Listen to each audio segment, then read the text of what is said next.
Pencil in. Understanding casual commitments in English. Hello, everyone. Welcome back to our channel.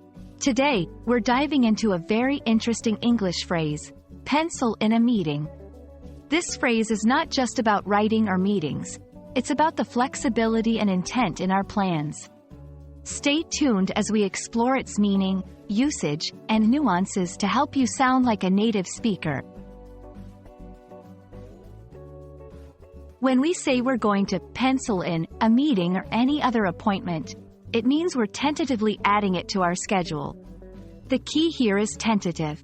Unlike using a pen, penciling something in suggests that the plan could change, and the appointment might be moved or canceled.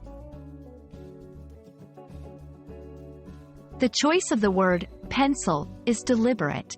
Think about writing with a pencil versus a pen. Pencil marks can be easily erased and changed, while pen marks are permanent. This perfectly symbolizes the flexible nature of the commitment. It's a visual and practical way to understand the difference in commitment levels when making plans.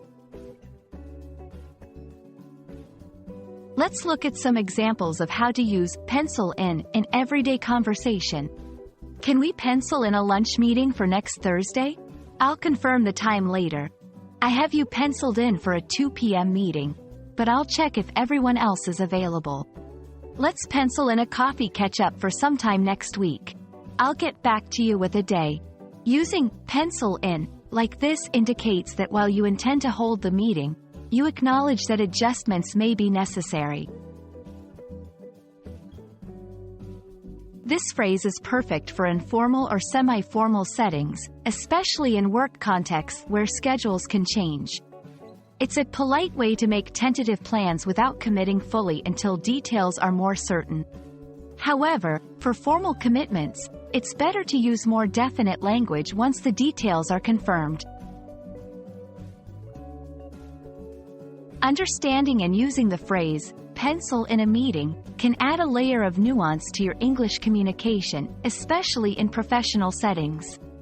It helps you navigate scheduling with flexibility and politeness. We hope this explanation helps you feel more confident in your English speaking and writing. Thanks for watching, and don't forget to subscribe for more lessons like this. See you in the next video.